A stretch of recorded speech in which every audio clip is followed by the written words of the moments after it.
Bismillah ar-Rahman ar-Rahim. In the name of Almighty Allah, the entirely merciful and especially merciful. Dear viewers across the globe, I greet you with the best greeting that has ever been used on this planet, the greeting of peace. Assalamu alaikum wa rahmatullahi wa barakatuh. May peace be unto all of you, wishing all of you to live a peaceful life. Ameen, ameen. Not only during this time, and not only I'm using it as a greeting, but I'm using it as well that it is something everlasting for all of us.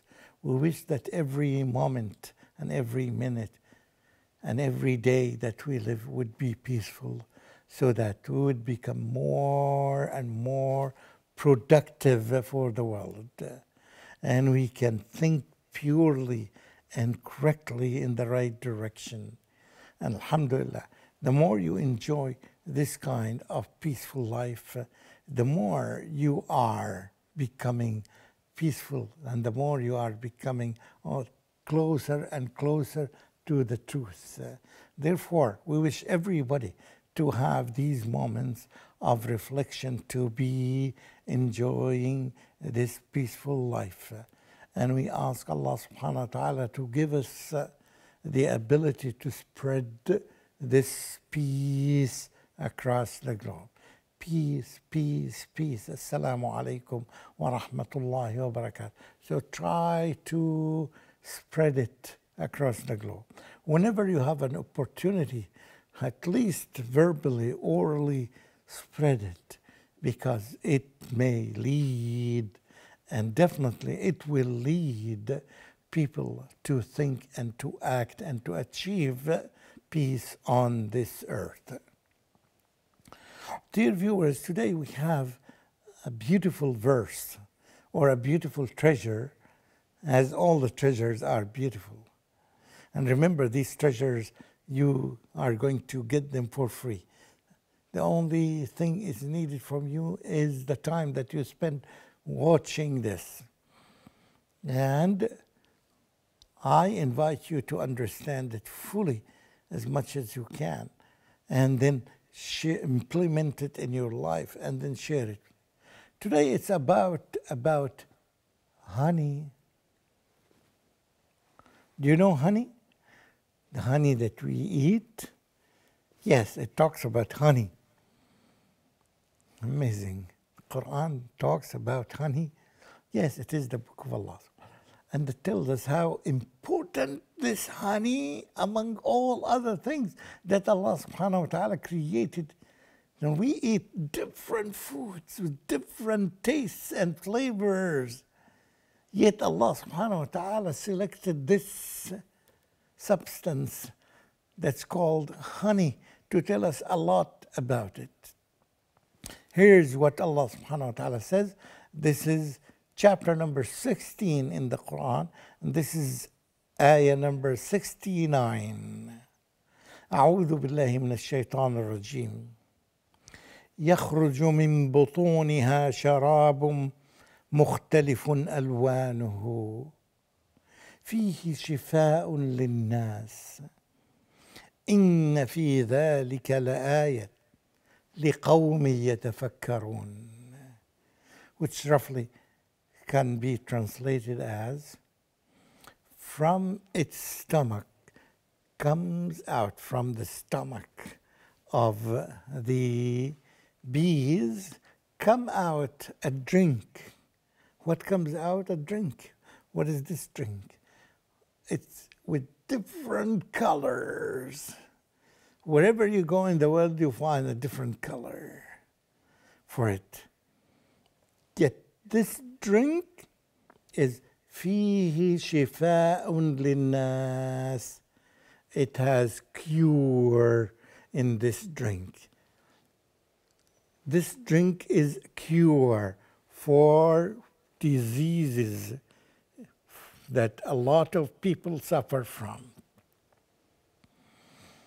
And you can ask, we can consult with physicians and doctors and people who are specialized in biology and they are specialized in diseases. I have never seen a single doctor denies this. You can find all the encyclopedias and all the books around you and all the medical books are confirming this truth. How would Muhammad know this? Sallallahu Alaihi Wasallam. How would Muhammad know this fact that there something comes out from the bees that's cure for the diseases for people? How would he know this? A man who lived in the desert. Perhaps he got it from the experience, but his experience was very limited only to the desert of Arabia. Yet he is generalizing because this ayah is not by Muhammad. This ayah is by the Lord of Muhammad, the creator of Muhammad, peace be upon him, by Allah subhanahu wa ta'ala. Isn't this an ayah? Is this a sign of Allah? Yes, it is. For anyone who reflects, for anyone who thinks, he or she would definitely know that this is a sign from Almighty Allah. Only Allah is the one who has this capability of telling us that this drink, this liquid that comes out from bees is curing or not curing. This is not, it doesn't apply to the other liquids that come from other bees or that come from other animals or that come from other insects. It's only the one that's from bees. It's only bees, the honey. This honey is so valuable. It is, it has many cures. And I'm sure that this is not the right time or the right place of discussing this. But go to and to see the honey and see what is written about it from the nutrition viewpoint. It will tell you that it has this benefit and this benefit and this benefit and this benefit. The most important thing for us it is إِنَّ فِي ذَلِكَ لَآيَةً. Indeed, this is an ayah. This is a sign from Almighty Allah. And here you ask yourself, who created the bee? Have you ever heard about anyone who created the bees? Muslims would say yes. And you ask them, who is this? The answer comes very eloquently on their tongues. It is Allah and only Allah. He is my creator and He is the creator of the bees.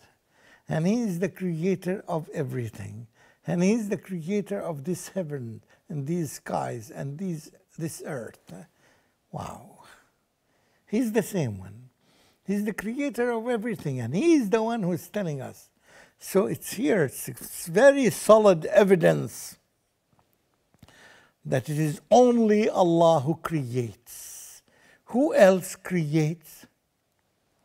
Have you ever heard about a scientist who creates bees somewhere in the world, in Brazil, or in Africa, or in China, or in the West, or in the East?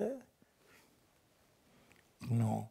Everywhere in the world, all the bees make honey by the will of Allah, by the power of Allah that we have learned before. When Allah subhanahu wa ta'ala asks them to make the bees bee, and the bee makes honey. Just as simple as this for Allah subhanahu wa ta'ala. So, wow. You immediately, the only thing that gives you satisfaction in your heart is when you say, Subhanallah, Subhanallah al-Azim. How perfect Allah is. Glory be to Allah subhanahu wa ta'ala. Because He is the most perfect. He is the only creator. Do you have to confess and admit and show gratitude to Him. And the more you show gratitude, the more Allah subhanahu wa ta'ala opens up your heart for more and strong belief. That's what we need in order to activate or to increase the level of your belief. Just reflect upon the creation around you.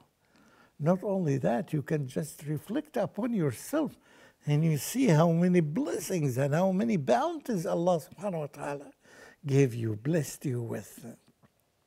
And then you attribute. The difference between you and many others is that you attribute these blessings to Allah subhanahu wa ta'ala, to the Creator.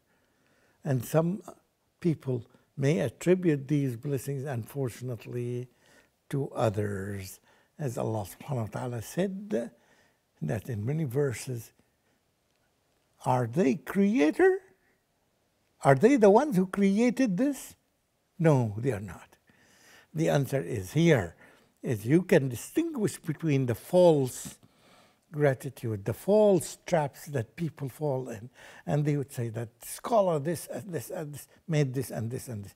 This scientist made this and this and this. We say yes, but this thanks to Allah subhanahu wa ta'ala who gave them the ability to be able to explore this and to identify this or that. This is, alhamdulillah, a great blessing from Almighty Allah. But the one who created it, you should know.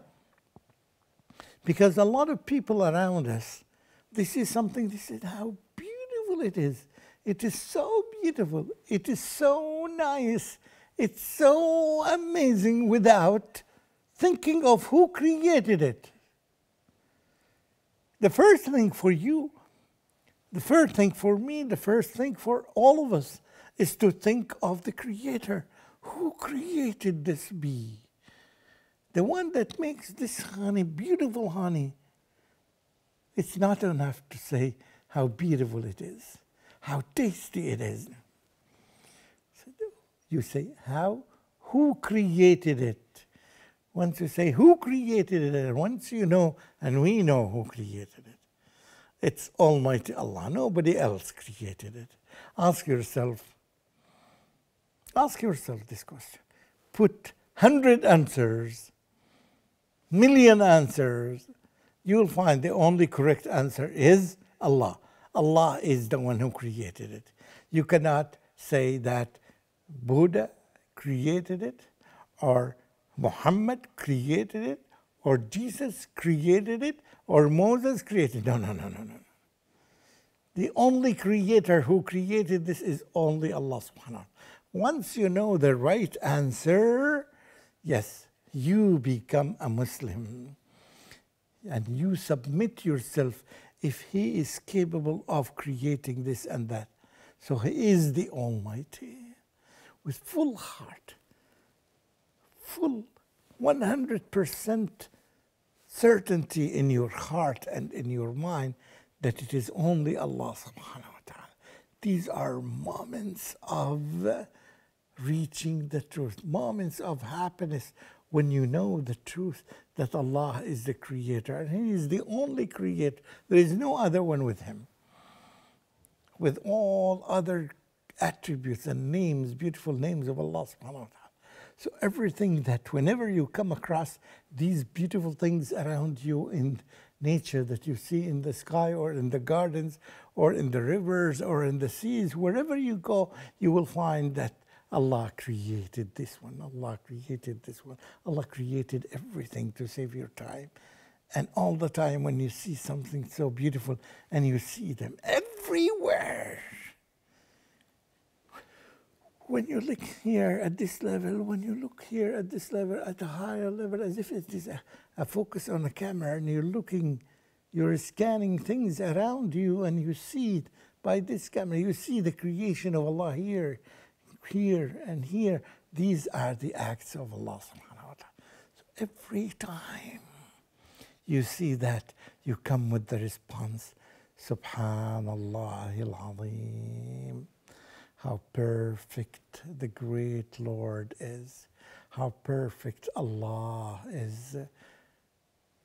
And you continue doing this because you continue see these things and you enjoy them.